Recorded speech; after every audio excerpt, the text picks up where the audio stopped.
Welcome to WCWP Reports. I'm Jillian Mehta, and this program is dedicated to bringing you interesting and compelling stories produced by journalism and broadcasting students of Long Island University's Post campus.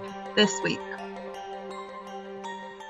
Nassau County officials are considering putting a name on a county building. Jada Butler reports. Professional sports are back or on their way back, and Drew Scarpacci brings us the stories.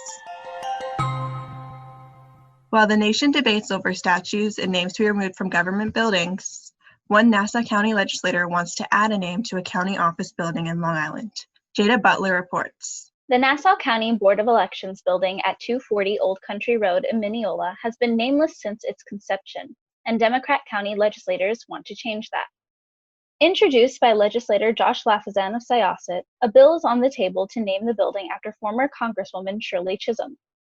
Chisholm was the first African-American woman elected to Congress and served as a champion on economic, racial, and social justice. Lafazan said Chisholm is an American icon and is a longtime political hero of his for her work fighting for vulnerable and disadvantaged groups.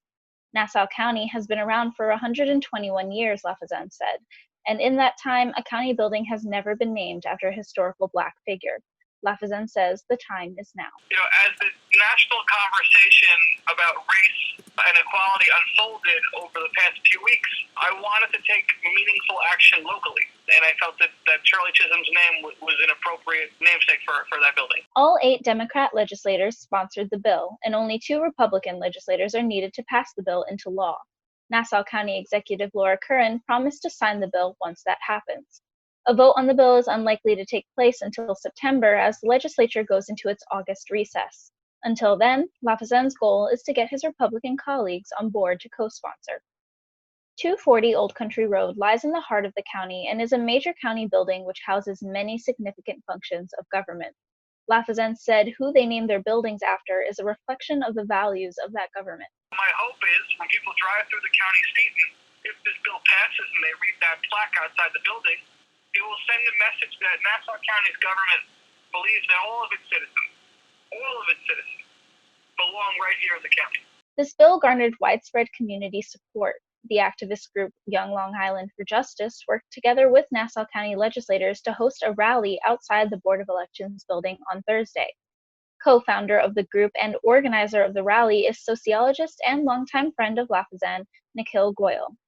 Goyal says the bill is a symbolic measure in a county that is very segregated. His group took a broad coalition approach during the rally, inviting other activist organizations and community leaders in Nassau County to lend their support as well. He said it is important to use their community platform to share the significance of the bill. Young Long Island for Justice plans to work with the county legislature on more projects in the coming months, according to Goyal. To echo what other activists have been talking about nationwide, and I think we need a Truth and Reconciliation Commission here in Nassau County to identify the racism in our history in housing, education, healthcare, infrastructure, and other institutions. To keep up with Goyal and the group's progress, you can follow their community page on Facebook at Young Long Island for Justice. For WCWP Reports, I'm Jada Butler. MLB, NHL, NFL, pro sports are on their way back. Drew Scarpacci reports. The MLB regular season has begun, and there is a full slate of games this weekend around the league.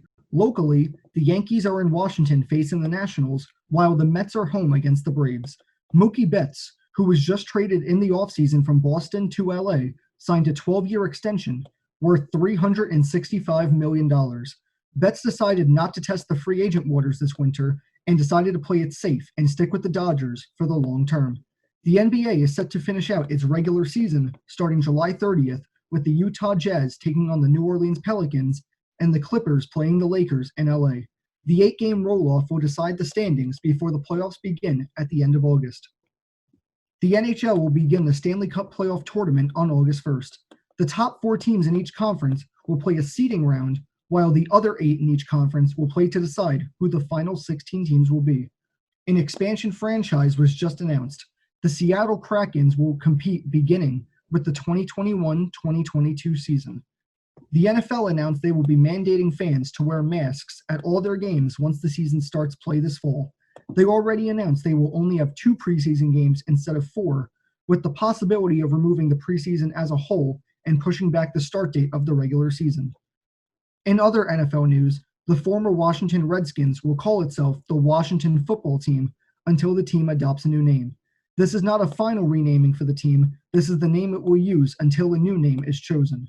The team is in the process of retiring the former name and hopes to be entirely rid of it on physical and digital spaces by the September 13th regular season opener against the Philadelphia Eagles.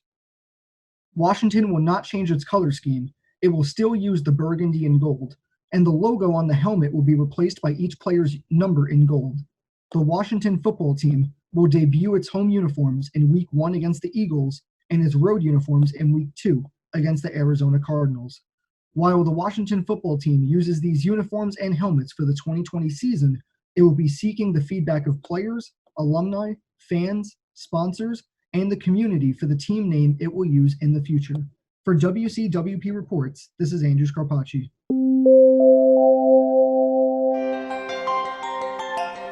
WCWP Reports is a production of WCWP News. For Long Island University Public Radio, I'm Jillian Mehta.